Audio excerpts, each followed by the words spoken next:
Film की शुरुआत होती है अमांडा नाम की एक बहुत ही चालाक और तगड़ी लेडी से। ये एक खास टीम बना रही होती है जिसका नाम है सुसाइड स्क्वाड। अब ट्विस्ट ये है कि ये टीम हीरो नहीं है, बल्कि ऐसे लोग हैं जिनका रिकॉर्ड बहुत खराब है, लेकिन काम के लिए उन्हें जबरदस्ती मैदान में उतारा जाता है। और अमांडा इन सब के शरीर में एक ट्रैकिंग बम जैसी चीज फिट करवा देती है ताकि कोई भी भागने की कोशिश करे तो वो भाग ही ना पाए। मतलब मिशन से पीछे हटने का ऑप्शन ही नहीं। टीम में कुछ इंसान होते हैं और कुछ ऐसे भी होते हैं जो बिल्कुल अजीब से, मतलब आधे जानवर जैसे लगते हैं। और हाँ भाई, इसमें सबसे फेमस कैरेक्टर है हार्ले क्विन। अब सुसाइड स्क्वाड को एक आइलैंड मिशन पर भेजा जाता है। सब लोग एक एक करके समंदर में उतरकर आगे बढ़ने लगते हैं, लेकिन टीम में एक ऐसा क्रीचर भी होता है जिसे तैरना नहीं आता।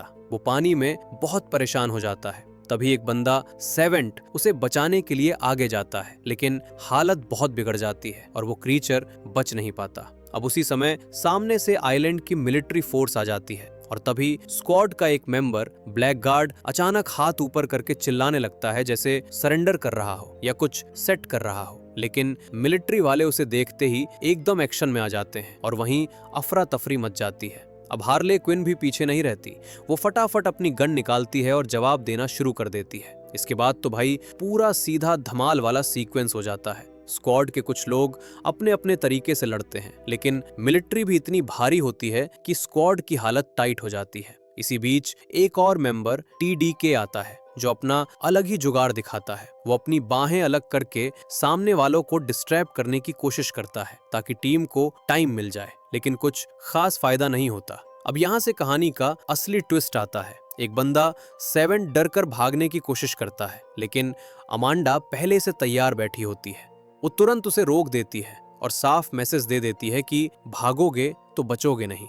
अब यहीं हमें पता चलता है कि अमांडा ने ये पहली टीम जानबूझकर आगे भेजी थी। असल में ये तो डाइवर्जन स्क्वाड थी, मतलब असली काम के लिए उसने एक दूसरी टीम पहले से तैयार रखी थी। अब एंट्री होती है असली सुसाइड स्क्वाड की, ब्लड स्पोर्ट। इस मिशन का कैप्टन पीस मेकर, जो हर चीज को हथियार बनाने का टैलेंट रखता है। किंग शार्क, शार्क जैसा दिखता है और बहुत ताकतवर है। और एक लड़की रैट कैचर, जो चूहों को कंट्रोल कर सकती है। इन सब की पावर अलग अलग है और इनकी टीम भी ज्यादा प्रो लगती है। अब अमांडा इन सबको मिशन समझाती है। इस आइलैंड पर एक जनरल का कब्जा है और वहां एक सीक्रेट लैब भी बनी हुई है। उनका टास्क है उस लैब का पता लगाना, वहां की चीजों को खत्म करना और जनरल की प्लानिंग को रोकना। सबसे पहले इन्हें लैब के जिम्मेदार खास आदमी को पकड़ना होता है। दूसरी तरफ पता चलता है कि हार्ले क्विन जिंदा है, लेकिन अब वो मिलिट्री के हाथ लग गई होती है और फ्लैग नाम वाला भी अलग लोगों के कब्जे में फंस चुका होता है। अब ये नई टीम आइलैंड पर पहुंचती है और रात होने की वजह से थोड़ा रुकने का सोचती है, लेकिन तभी एक मजेदार सीन हो जाता है। किंग शार्क भूख के चक्कर में अपनी ही टीम की रैट कैचर को खा जाने वाला होता है। ब्लड स्पोर्ट उसे रोकता है और गुस्से में फायर भी कर देता है, लेकिन किंग शार्क को फर्क ही नहीं पड़ता।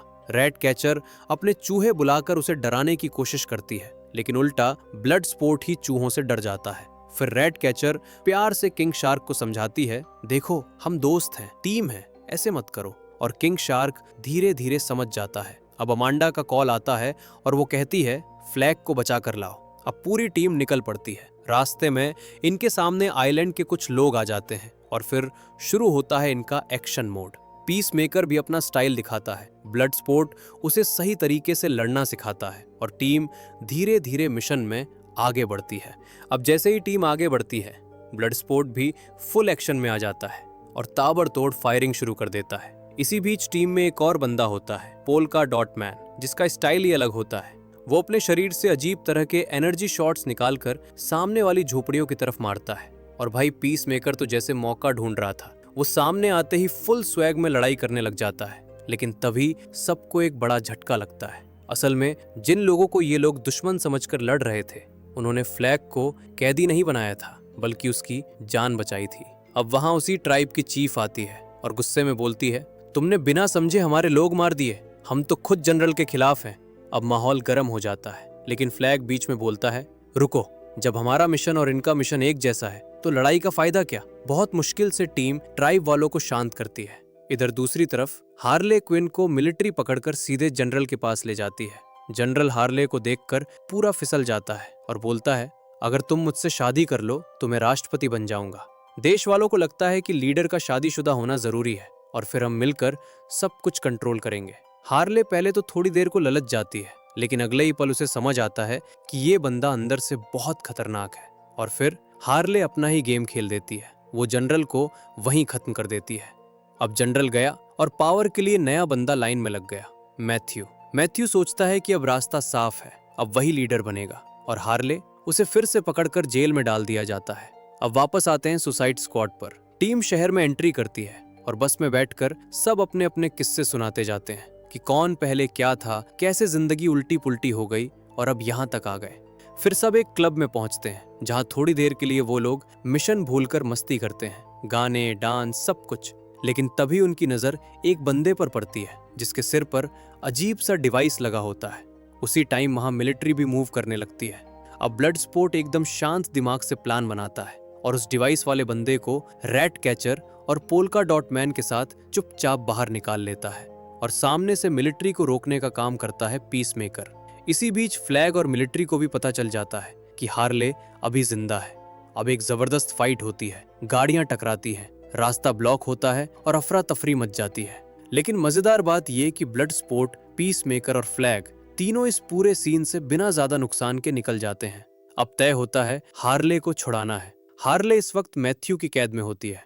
मैथ्यू उसे डराने और दबाने की कोशिश करता है ताकि वो अपना डर मान ले, लेकिन हार्ले क्विन है भाई, ये डरने वालों में से नहीं। जैसे ही उसे मौका मिलता है वो अपने दिमाग और स्पीड से अपना रास्ता बना लेती है। वो खुद ही कैद से बाहर निकलती है, गार्ड्स को चकमा देती है और फिर बिल्डिंग से बाहर आ जाती है। और बाहर आते ही वो देखती है ब्लड स्पोर्ट, पीस मेकर और फ्लैग वही खड़े हैं, मतलब वो लोग उसे बचाने आए थे। हार्ले फ्लैग को गले लगा लेती है और बोलती है, अरे वाह, तुम लोग सच में आए। अब पूरी टीम फिर से एक साथ हो जाती है। इसके बाद सबका अगला टारगेट होता है वो सीक्रेट लैब जहां असली मिशन पूरा होना है। अब बारिश हो रही होती है, माहौल डार्क हो जाता है और टीम फुल तैयारी में आगे बढ़ती है। लड़ाई शुरू होती है, टीम अंदर घुसती है और लैब के दरवाजे बंद कर देती है ताकि बाहर वाले अंदर ना आ पाएं। अब रैट कैचर लैब के अंदर घूमती है और वहां उसे बहुत ही अजीब अजीब से क्रीचर्स नजर आते हैं और तभी उन्हें असली शॉक मिलता है। वहां एक बहुत बड़ा और खतरनाक प्रोजेक्ट रखा होता है, स्टारफिश प्रोजेक्ट। और सबसे बड़ा झटका ये होता है कि अमेंडा को ये सब पहले से पता था, लेकिन वो चाहती थी कि सारी चीजें दब जाएं ताकि देश की इमेज खराब ना हो। फ्लैग वहां से एक हार्ड ड्राइव निकाल लेता है जिसमें पूरी सच्चाई का सबूत होता है, लेकिन तभी पीस मेकर अपना असली रंग दिखाता है। वो फ्लैग पर गन तान देता है क्योंकि उसका मिशन सच बचाना नहीं बल्कि सच को दबाना होता है। और तभी बाहर से हमला इतना तेज हो जाता है कि लैब का सिस्टम हिल जाता है और स्टारफिश वाला चैम्बर भी डैमेज हो जाता है। बस फिर क्या, वो चीज आजाद हो जाती है और कहानी एकदम नए लेवल पर चली जाती है। अब असली खेल शुरू होता है लैब के अंदर। पीस मेकर को अमेंडा की तरफ से साफ ऑर्डर मिला होता है कि हार्ड ड्राइव किसी भी हालत में बाहर नहीं जानी चाहिए, तो वो सीधे फ्लैग पर टूट पड़ता है। पहले उसे धक्का देकर हार्ड ड्राइव वापस लेने की कोशिश करता है, फिर उसे उठाकर दूर पटक देता है, लेकिन फ्लैग भी कोई कमजोर नहीं था। वो भी तुरंत पलटकर पीस मेकर को जोरदार जवाब देता है। दोनों के बीच जबरदस्त फाइट हो जाती है और ठीक तभी मौका देखकर रैट कैचर चुपचाप नीचे गिरी हुई हार्ड ड्राइव उठा लेती है, लेकिन पीस मेकर उसे भी रोक देता है और गन पॉइंट पर बोलता है, हार्ड ड्राइव वापस करो। इधर दूसरी तरफ हालात और भी बिगड़ चुके होते हैं। लैब धीरे धीरे टूटने लगती है, पानी भर रहा होता है और किंग शार्क बाहर की तरफ बहकर गिर जाता है। नीचे मिलिट्री पहले से तैयार खड़ी थी और उस पर फायरिंग शुरू कर देती है, लेकिन भाई किंग शार्क तो टैंक निकला। वो उल्टा और खतरनाक तरीके से पलटकर मिलिट्री को डरा देता है। अब बिल्डिंग पूरी तरह गिरने वाली होती है तो हार्ले, पोल्का डॉट और ब्लड स्पोर्ट रस्सियों की मदद से बाहर निकलते हैं, लेकिन इसी बीच ब्लड स्पोर्ट का बैलेंस बिगड़ जाता है और वो नीचे गिरने ही वाला होता है कि हार्ले उसे हाथ पकड़कर खींच लेती है। अब सब नीचे पहुंच जाते हैं और वहीं सामने वाला वही सीन चल रहा होता है। पीस मेकर ने रैट कैचर पर गन तान रखी है। तभी ब्लड स्पोर्ट सामने आ जाता है और बोलता है, बस बहुत हो गया। पीस मेकर तुरंत ब्लड स्पोर्ट पर फायर कर देता है, लेकिन ब्लड स्पोर्ट भी उसी पल जवाब दे देता है और इस बार ब्लड स्पोर्ट की चाल सही बैठ जाती है। पीस मेकर वहीं ढेर हो जाता है।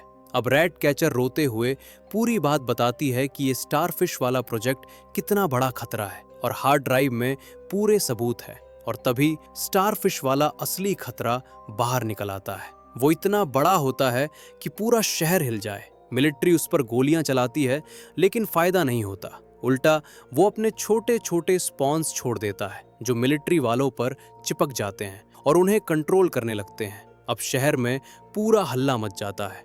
इधर अमेंडा को लगता है मिशन पूरा हो गया तो वो बोलती है लैब तबाह हो गई, अब वापस निकलो। लेकिन टीम को दिख रहा होता है कि अगर ये चीज अब नहीं रुकी तो बहुत बड़ा नुकसान हो जाएगा। टीम बोलती है हम इसे ऐसे छोड़कर नहीं जा सकते। अमेंडा धमकी देती है अगर नहीं माने तो मैं बम उड़ा दूंगी। लेकिन उसी वक्त अमेंडा की अपनी टीम में से ही एक लड़की गुस्से में आकर उसे चुप करा देती है। मतलब अब अमेंडा की धमकी का गेम खत्म। अब सुसाइड स्क्वाड असली हीरो मोड में आता है। सब मिलकर स्टारफिश पर अटैक करते हैं। ब्लड स्पोर्ट प्लान बनाकर हमला करता है। पोल्का डॉट मैन अपनी पावर यूज करता है। किंग शार्क स्टारफिश के ऊपर चढ़कर उसे रोकने की कोशिश करता है और हार्ले तो भाई सीधा ऊपर छलांग लगाकर खतरनाक काम कर देती है। हार्ले स्टारफिश की आंख वाली साइड पर हमला करती है जिससे वो कमजोर पड़ने लगता है। लेकिन स्टारफिश फिर भी रैट कैचर पर अटैक करने वाला होता है। तभी ब्लड स्पोर्ट टाइम पर पहुंचकर उसे बचा लेता है। और फिर आता है फाइनल मूव। रैट कैचर अपने सारे चूहों को बुलाती है और स्टारफिश को पूरी तरह खत्म करवा देती है। अब टीम जीत चुकी होती है। ब्लड स्पोर्ट अमेंडा को सीधा बोल देता है हार्ड ड्राइव हमारे पास है, अगर हमें छोड़ा नहीं तो सारी सच्चाई बाहर आ जाएगी। अब अमेंडा मजबूरी में टीम को छोड़ देती है और आखिर में सब हेलीकॉप्टर से वहां से निकल जाते हैं। लेकिन एंड में एक ट्विस्ट, हमें दिखाया जाता है कि पीस मेकर बच गया है और हॉस्पिटल में उसका इलाज चल रहा है। मतलब कहानी यहाँ खत्म नहीं हुई। तो दोस्तों, अगर आपको ये कहानी अच्छी लगी हो तो वीडियो को लाइक करना और चैनल को सब्सक्राइब करना मत भूलना। हम मिलेंगे फिर से एक नई कहानी के साथ। तब तक के लिए बाय बाय।